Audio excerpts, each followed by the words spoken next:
Assalamualaikum warahmatullahi wabarakatuh.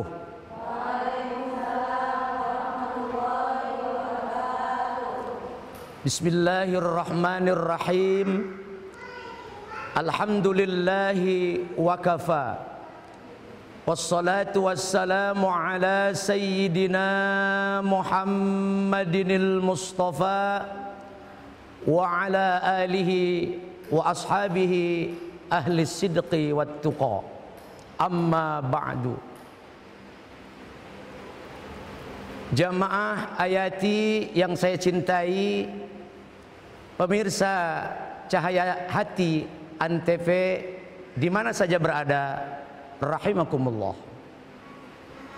Alhamdulillah, dengan izin Allah kita bersyukur pada kesempatan ini dapat berjumpa dengan saya Al-Fakir Muhyiddin Al-Bantani dalam acara Cahaya Hati Antv.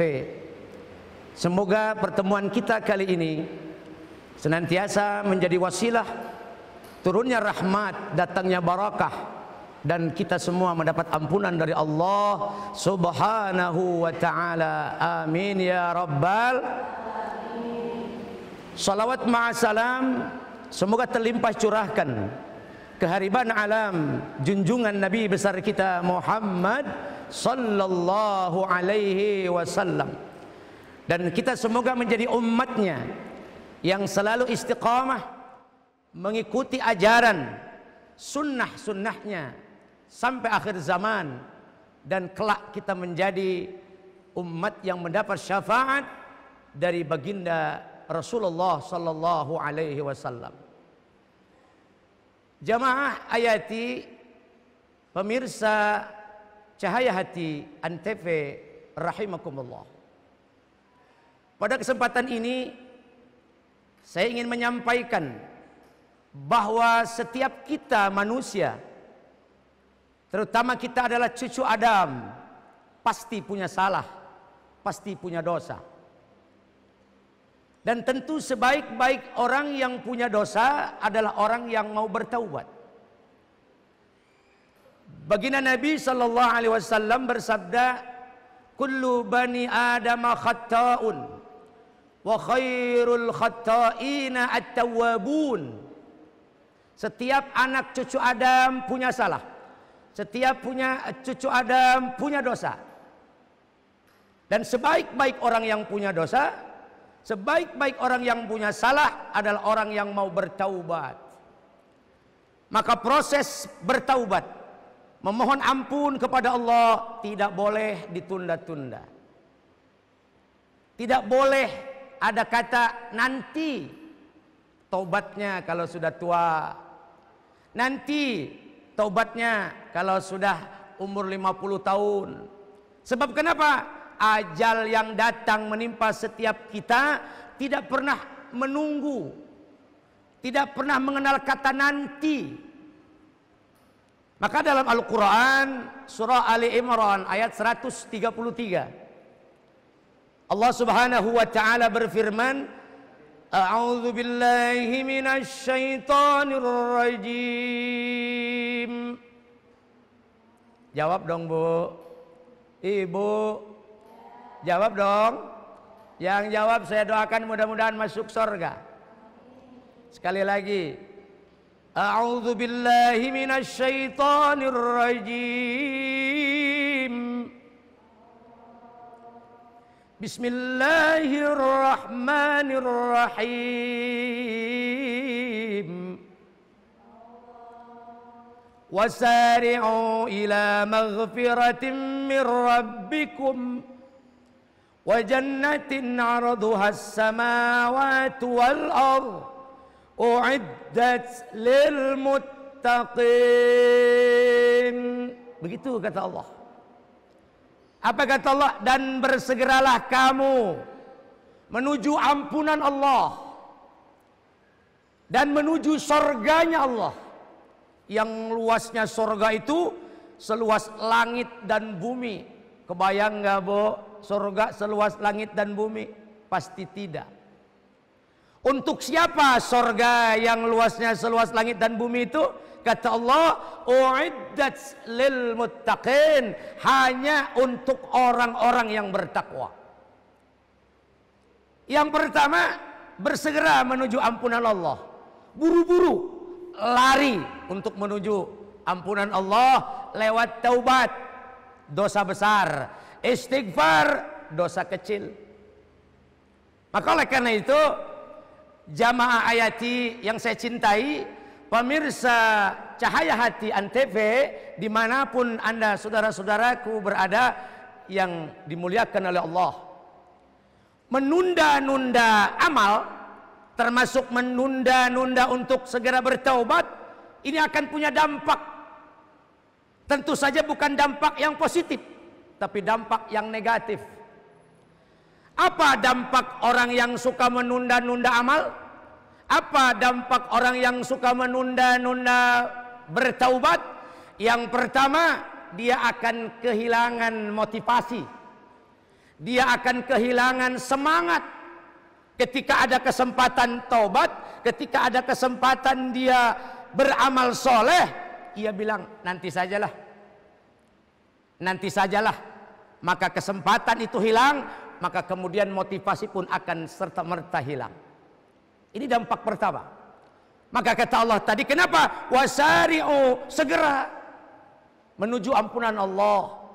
Artinya menuju ibadah, menuju amal soleh, menuju bertaubat, menuju ridha Allah. Itu jangan suka ditunda. Yang kedua, dampak orang yang suka menunda amal soleh, orang yang suka menunda untuk segera bertaubat, mohon ampun kepada Allah, dia akan kehilangan fadilah, akan kehilangan keutamaan. Ketika saat tiba di mana kesempatan keutamaan itu datang untuk bertaubat, untuk beramal soleh, tiba-tiba kita tunda, hilang kesempatan, fadilah lenyap. Salah satu contoh nih ibu kan punya suami, ya bu ya, punya suami apa enggak? Alhamdulillah. Kalau nggak punya suami berarti janda dong. Masya Allah. Kan suka sholat Jumat tuh. Sholat Jumat keutamaannya lebih dahulukan ke masjid untuk sholat Jumat. Jangan sampai terdahului oleh imam, oleh khatib.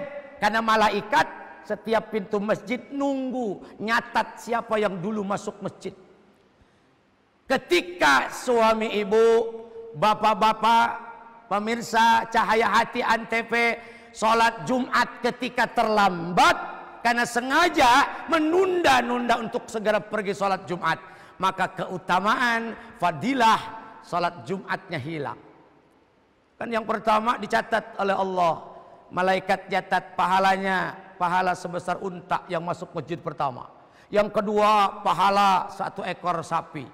Yang ketiga, 1 ekor kambing. Yang keempat, 1 ekor ayam. Yang kelima, 1 butir telur. Bagaimana orang yang masuk masjid karena menunda beramal soleh sholat Jumat, khutbah sudah naik mimbar, maka bapak-bapak bukan hanya tidak dapat fadilah, barangkali tidak dapat pahala sebesar telur pun. Itu akibat kita tunda-tunda. Ibu-ibu punya kesempatan hari A taklim, nanti sajalah, minggu depan juga masih ada taklim lagi kok. Padahal ada kesempatan saat itu, keutamaannya saat itu, sehat, tidak berangkat.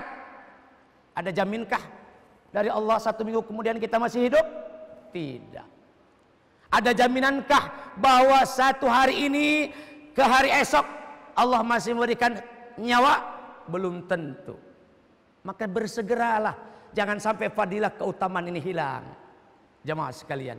Kemudian yang ketiga, apa dampaknya bagi orang yang suka nunda-nunda amal soleh, bagi orang yang suka punya dalil tar sok, tar besok, nanti, engke, nanti lama-lama mati, engke lama-lama jadi bangke.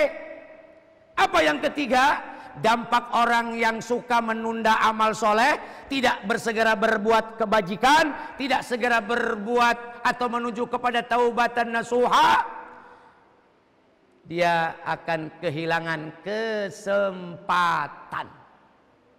Kesempatan baik ada, kesempatan emas di depan mata disia-siakan. Besok belum tentu ada kesempatan emas.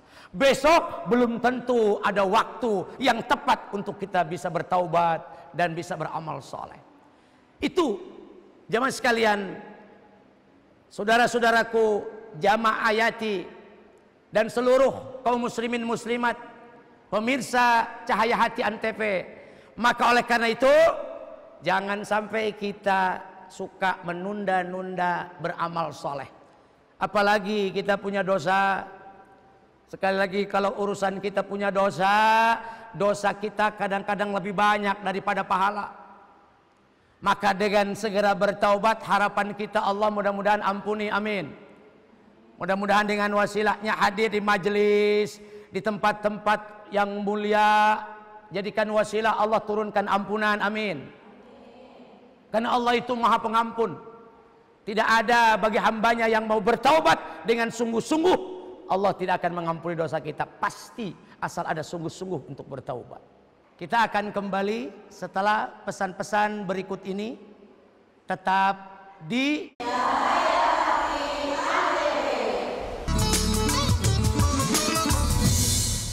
Jadi kami mohon untuk kalian semua untuk patuhi anjuran pemerintah ya guys. Lebih cepat wabah virus ini hilang, lebih banyak juga jumlah jiwa yang bisa diselamatkan. Jangan keluar rumah kalau tidak perlu. Hindari kontak terlalu dekat dengan orang lain. Rajin cuci tangan dengan air mengalir menggunakan sabun. Jangan lupa olahraga ya, supaya kalian semua tetap fit. Yuk, bantu kita untuk memerangi virus ini. Aku yakin kita bisa kok, kalau kita mau bantu bersama-sama. Dengan menjaga jarak sosial, kita bisa mencegah penularan corona. Ikuti langkah berikut untuk memperlambat atau menghentikan penularan corona. Hindari tempat-tempat ramai. Meminimalisir bersentuhan dengan orang lain, misalnya berjabat tangan. Jaga jarak, terutama yang memiliki gejala demam, batuk, atau bersin. Mari perangi corona dengan menjaga diri dan keluarga.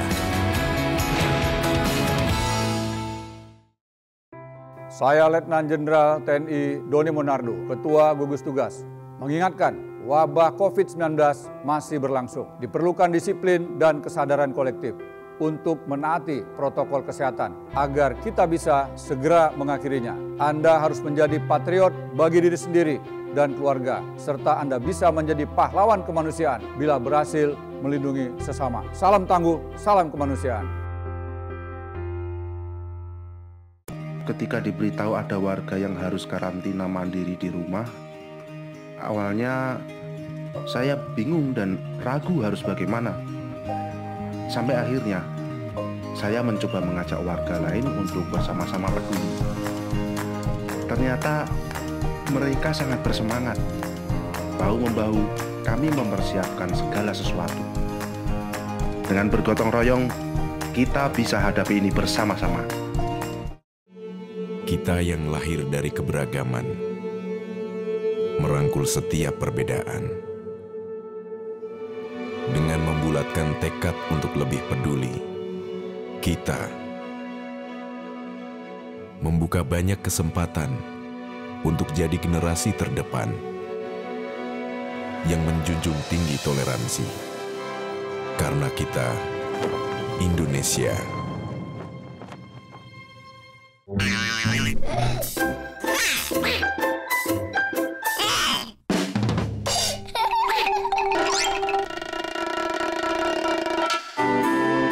Iklan layanan masyarakat ini dipersembahkan oleh Antv. Siapa jenderal besar kita? Yang tahu tunjuk tangan. Kamu? Jenderal Sudirman, Bu. Mereka yang mencintai Indonesia dari kecil akan selalu menjaga negeri ini segenap jiwa. Menjaga kehormatan bangsa hingga akhir hayat. Cintai Indonesiamu.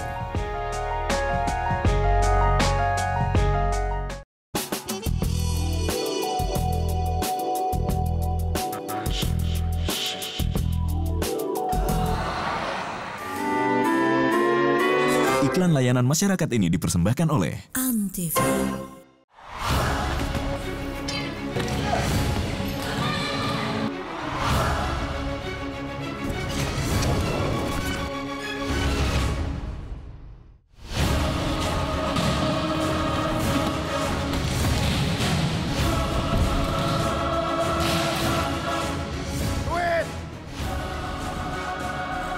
Takut. Enggak, dia lapar. Tips menonton televisi yang sehat dan aman. 1. Pastikan Anda punya televisi. Nyalakan TV Anda, bukan milik tetangga. 2. Penerangan kuat.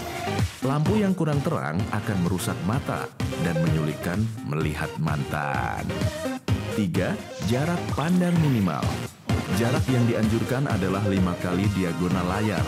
Misal, jarak nonton TV 21 inch adalah 2,56 meter, jangan 15 meter. Ya, nggak kelihatan dong. 4. Durasi tidak terlalu lama.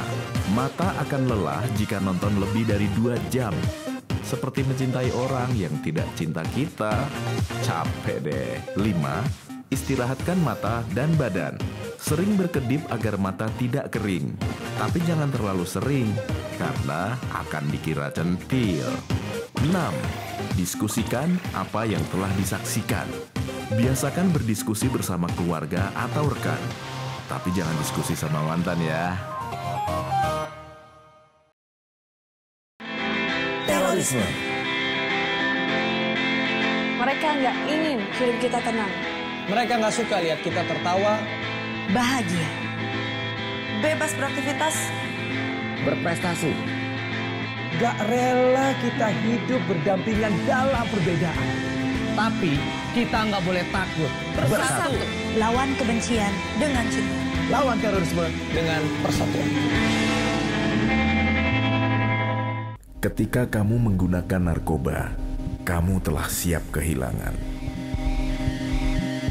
Kehilangan akal sehat, kehilangan keluarga, kehilangan teman dekat, nyawamu, segalanya.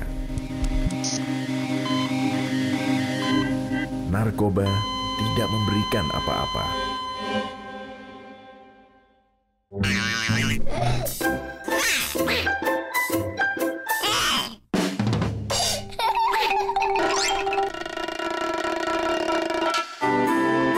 Iklan layanan masyarakat ini dipersembahkan oleh Antv.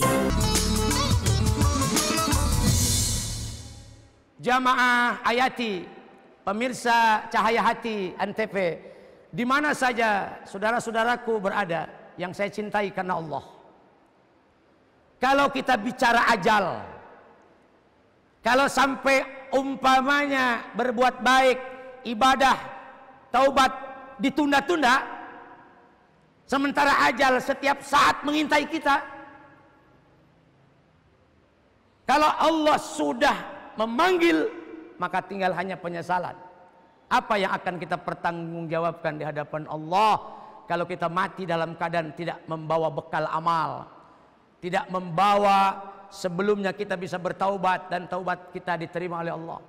Bukankah kita diajarkan Nabi dalam satu doa, Allahumma inna nas'aluka salamatan fid din wa afiatan fil jasad wa ziyadatan fil ilmi wa barakatan fil rizqi wa taubatan qabla al maut wa rahmatan indal maut wa maghfiratan ba'dal. Allahumma hawwin alaina fi sakaratil maut najata minan nar wal afwa indal hisab. Pasti setiap ibu pemirsa di rumah apalah doa ini, langganan insyaallah. Doa yang sangat luar biasa diajarkan oleh Nabi. Nah kemudian pemirsa Cahaya Hati Antv di mana saja berada, di ayat 133 Ali Imran tadi, wasari'u ila maghfiratin min rabbikum wa jannatin arduhas samawati wal ard. Surga yang luasnya seluas langit dan bumi itu hanya diperuntukkan untuk orang-orang yang bertakwa. Ternyata tidak ada di Al-Quran uiddat lil musallin. Surga untuk orang-orang yang sholat, surga untuk orang-orang yang zakat. Tapi kenapa Allah menyebutnya uiddat lil muttaqin? Surga hanya untuk orang-orang yang takwa. Nah sekarang bagaimana supaya kita masuk surga dengan modal takwa, derajat tinggi di sisi Allah? Maka syaratnya harus ada 5 I. Ada berapa? Ada berapa? 5 I. Jemaah Ayati dan para pemirsa di rumah, ingat baik-baik. Jangan salah paham, jangan dipotong bahwa seolah-olah surga itu tidak untuk orang yang sholat, tidak untuk orang zakat, orang haji, karena hanya untuk orang yang bertakwa. Mari kita jawab, apa syarat untuk menjadi orang yang bertakwa? Ternyata subhanallah luar biasa ya Bu ya. Orang mulia di sisi Allah enggak diukur cantiknya. Kalau kemuliaan diukur cantik, wah kalah banyak kita.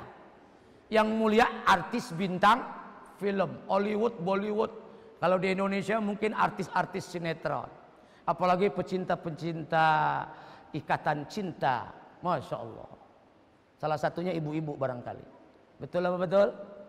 Masya Allah. Ya. Inna akramakum indallahi atqakum.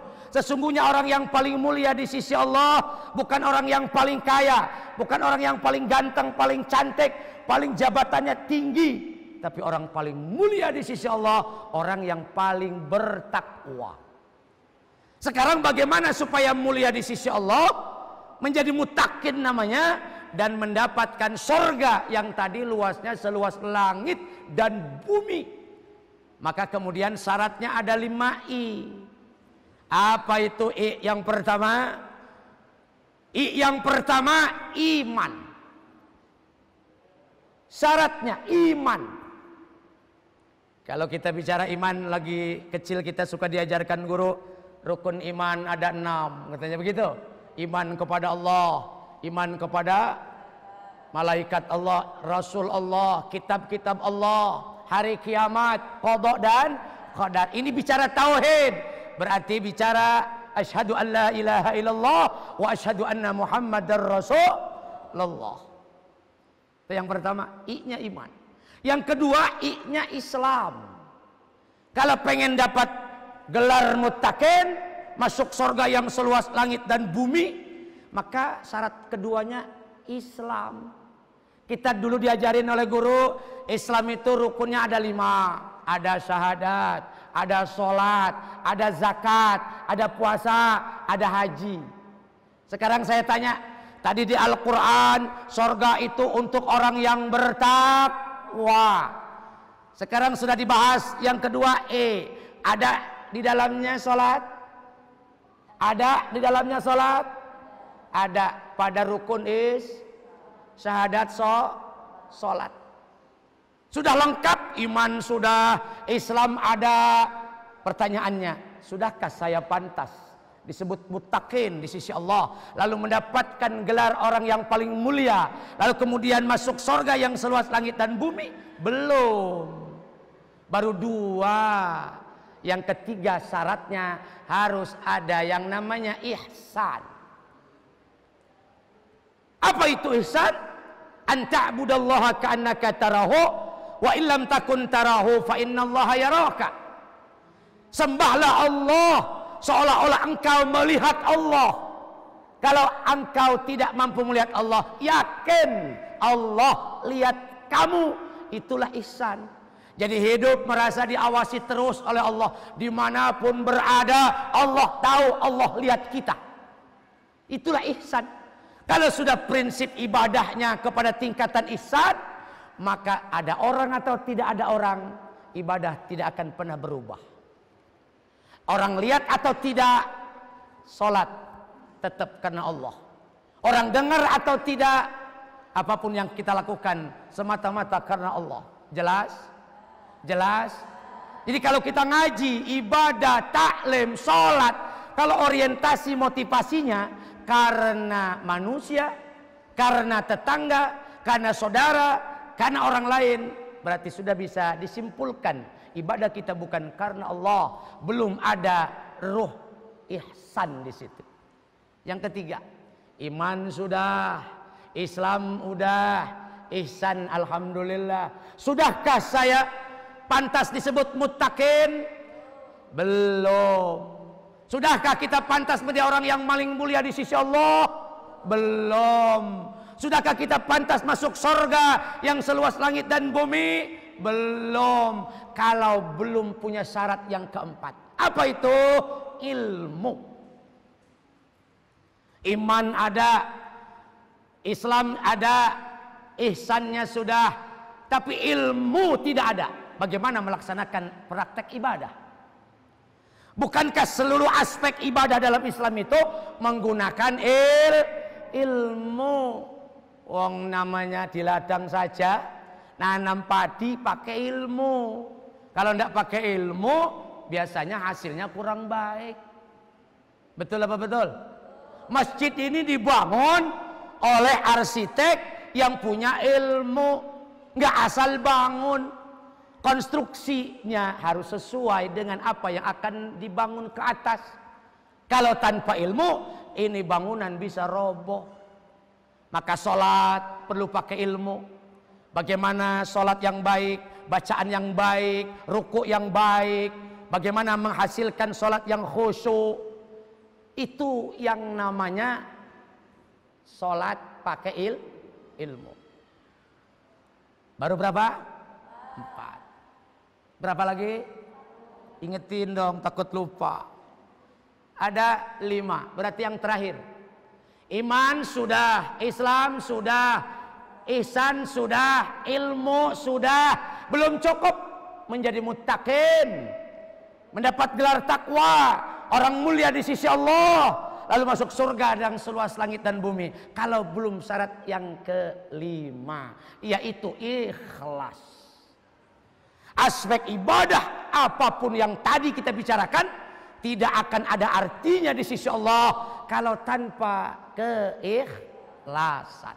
Maka yang terakhir, para pemirsa Cahaya Hati Antv dan jamaah Ayati yang saya cintai, amal itu seperti tempat yang kosong, gedung yang kosong, maka ikhlas adalah isinya. Berarti kalau amal tanpa keikhlasan seperti gedung kosong yang tanpa ada isi, seperti rumah tanpa penghuni. Na'udzubillahi min dzalik. Pemirsa Cahaya Hati Antv dan jamaah Ayati yang saya cintai, semoga kajian singkat yang saya sampaikan pada kesempatan ini bermanfaat untuk al-fakir dan khususnya umumnya buat para jemaah juga pemirsa Cahaya Hati Antv di mana saja berada. Terakhir, mari kita bersama-sama berdoa, semoga doa kita senantiasa Allah kabul dan Allah ijabah, dan kita diistiqomahkan dalam ibadah, dalam iman, dalam Islam, dan diwafatkan kita semua dalam keadaan husnul khatimah.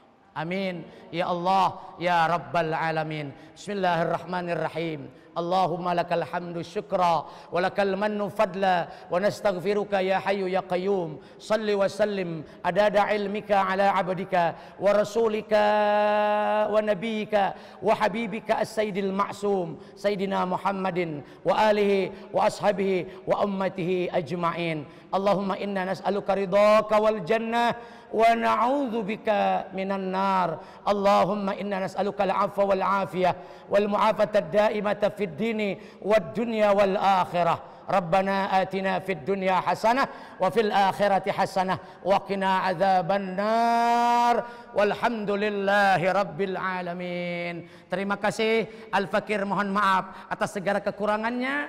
Insyaallah yang bermanfaat kita amalkan. Semoga ada yang dapat kita amalkan pada pertemuan kali ini. Usikum wa nafsi bitaqwallah wa billahi taufiq wal hidayah. Wassalamu alaikum warahmatullahi wabarakatuh.